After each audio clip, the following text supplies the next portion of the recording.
അതെ എവിടുന്നേ എനിക്കിനി ഒരടി നടക്കാൻ വയ്യ. ഒരടി നിനക്കിട്ട് വെച്ച് വന്നാണല്ലോ നീ ഓടും. വല്ല പള്ളിച്ചെന്ന് പറഞ്ഞാ മതി. നടക്കാം അങ്ങോട്ട് വായിങ്ങോട്ട്. അതെ എല്ലാം വേട്ടാ നമ്മുടെ വൈറ്റിലാകുമ്പോ എന്ത് സുഖമായിരുന്നല്ലേ. ആ ബസ് കയറി കഴിഞ്ഞപ്പോ നേരെ അവിടെ വന്ന് ഇറങ്ങാം അല്ലേ? അതെ രാമേട്ടൻ ഇങ്ങനെയുള്ള സ്ഥലേ തപ്പിയെടുക്കുള്ളൂ. കാരണം പുള്ളി ചുറ്റിക്കളിക്കാരനാണല്ലോ. വൈറ്റിലെ ഭയങ്കര ആളല്ലേ. ഇതാമം ഗ്രാമം ആരും അറിയത്തില്ല. നമുക്ക് കണ്ടുപിടിക്കാം. പുള്ളി കൊതിന്റെ കേന്ദ്രത്തിലാ വന്നേക്കാം. സാരില്ല. ഇതേ ASP ഫാം ഹൗസ് കണ്ടിട്ട് ഈ വീടാവാനാ സാധ്യത. അതെ കാണാനൊക്കെ അടിപൊളി കണ്ടാ. പക്ഷെ പട്ടിയുണ്ട്.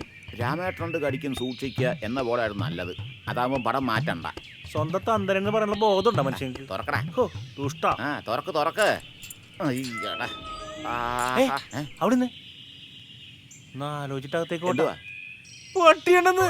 രാമേട്ടനെക്കാളും വലിയ ശല്യമില്ലല്ലോ പട്ടിയം കൊണ്ട്. പട്ടിയെ നമുക്ക് എങ്ങനെ ഒതുക്കാം? രാമേട്ടനെ ഒതുക്കാൻ ആ പാട്. നീ നടക്കും. സാരമില്ല. വേണോ അടക്കേ രാമേട്ടൻ ചാടി പോവാതിരിക്കാൻ നടക്ക്.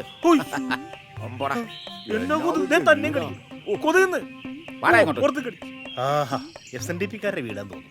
മഞ്ഞടിച്ചിട്ടുണ്ടല്ല. പച്ചയുടെ ഇടയിൽ ഒരു മഞ്ഞ.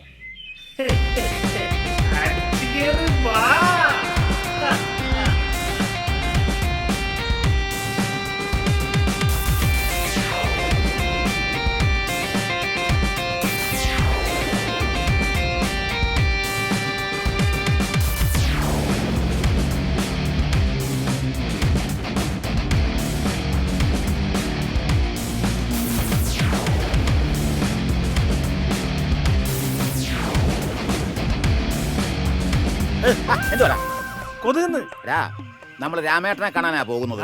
ഈ കൊതുകിനെ തല്ലിക്കൊല്ലേണ്ട കാര്യമില്ല. നമ്മൾ സ്ട്രോങ് ആയിട്ട് വേണം പോകാനായിട്ട്. നടക്ക്. സ്ട്രോങ് ആയിട്ട് നടക്കടാ. സ്ട്രോങ് ആവോ.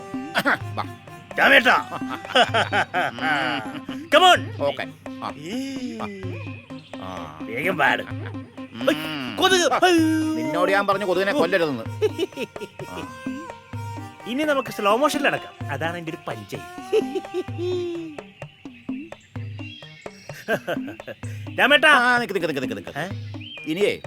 ഇനി ശിഷ്ടകാലം നമ്മൾ എവിടെയാണ് താമസിക്കാൻ പോകുന്നത്. അതുകൊണ്ട് സകല ദൈവങ്ങളെ മനസ്സിൽ ധ്യാനിച്ചുകൊണ്ട് വലതുകാലം വെച്ച് അകത്തേക്ക് കയറി. ശിഷ്ടകാലം ഞാൻ നിൽക്കൂല, നിങ്ങൾ നിൽക്കും. ഞാൻ നിൽക്കും. എനിക്ക് ഇവിടെ താല്പര്യമില്ല. എനിക്ക് സിറ്റ് ചെയ്യാൻ താല്പര്യം.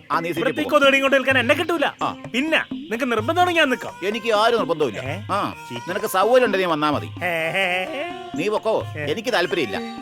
വേണമെങ്കിൽ നടക്കാം അങ്ങോട്ട്. അയ്യോ രാമേട്ടൻ കമ്പി കൂട്ടണം ഇട്ടേക്കുന്നത്. കമ്പി വല. ഒരു കാര്യം പറയണ. പിന്നില്ലേ അന്ന് നമ്മൾ ആ വൈറ്റിലെ ഫ്ലാറ്റിൽ പോയില്ലേ? അപ്പൊ സ്വിച്ചിട്ട് പൊക്കി പോയില്ലേ? ഞാൻ അതേപോലെ പൊക്കി പോവും. അത് വേണ്ടതേ, നമുക്ക് മുട്ട് വിളിക്കാം. മുട്ടുവീൻ തുറക്കപ്പെടുമെന്നാണല്ലോ ബൈബിളിൽ പറഞ്ഞിരിക്കുന്നത്. എന്നാ മുട്ട്. അയ്യ അങ്ങനല്ല, ഒന്നുകൂടെ കൂട്ടാം. എന്തായി കാണിക്കണ? അല്ല, ഒന്നുകൂടെ നോക്കാം. പയ്യെ തിന്നാ പനയും തിന്നാവുന്നാണല്ലോ ബൈബിളിൽ പറഞ്ഞിരിക്കുന്നത്. അതെ, അങ്ങനെ വിളിച്ചകത്തേക്കൂല. ഞാൻ കാണിച്ചുതരാം. എങ്ങനെയാണെന്നറിയോ? ചവിട്ടി പൊളിക്കാതെ അതിനകത്ത് കേക്കണ്ടേ? എടാ പയ്യെ തിന്നാ പനയും തിന്നാന്ന് 3 പ്രാവശ്യം പറഞ്ഞില്ലേ? രാമേട്ടാ സ്നേഹം വേണം. മഹാഭാവികളെ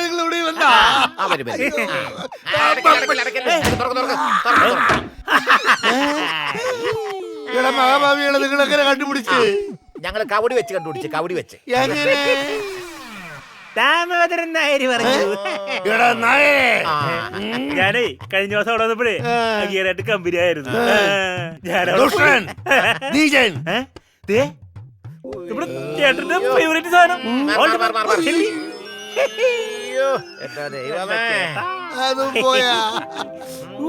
അതെ, നമ്മൾ ക്ഷീണിച്ച് തളർന്നു വന്നതല്ലേ. അതുകൊണ്ട് നമ്മുടെ ക്ഷീണം മാറ്റാൻ നേരത്തെ മേടിച്ചു വെച്ചതാ. ക്ഷീണായിഷ്ടം. തന്നപ്പടിക്ക് അറിയാൻ ചേട്ടന്റെ വിഷമം. അതെ അതെ അതെ. കുടിക്കട്ടെ? അങ്ങനെ എടുത്ത് കുടിക്കാൻ പാടില്ല.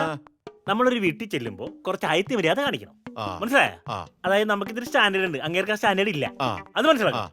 അപ്പൊ നമ്മള് എടുത്തിട്ട് കുടിച്ചില്ലെങ്കിലും ചോദിച്ചിട്ട് കുടിക്കണം, അല്ലാതെ കട്ട് കുടിക്കണം. ഈ ലാസ്റ്റ് പെക്കിന് ആദ്യത്തെ മര്യാദ വേണ്ട. ഇല്ലെന്ന്. അവസാനത്തെ പെക്ക അത് വേണ്ട. ചോദിച്ചിട്ട് കുടിക്കി. കുടിച്ചോട്ടെ അച്ഛാ.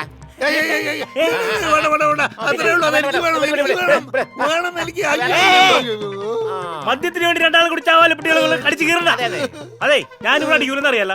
പിന്നെന്താ ഇത്ര സാധനമില്ലേ? രണ്ടുപേരും അടിക്കും. ഇത് ഒരാൾക്കേ പറ്റുള്ളൂ. ഇതിന്റെ പേരെന്നെ ഓൾഡ് മങ്ക്. ദേ വായിച്ചു. കണ്ണ് കാണത്തില്ല, അതുകൊണ്ടാ. കണ്ണാടി പെട്ടിക്കത്തുണ്ട്. ഞാൻ അകത്ത് കൊണ്ടുപോയി വായിച്ചിട്ടേ നിങ്ങൾ തിരിച്ചു കൊടുത്തരാം കേട്ടോ. ഞാനും പോയിട്ട് വരാം. കൊണ്ടുവരാം. കുടിച്ച വെള്ളത്തിന് ചോയിന് തരത്തില്ലടേ.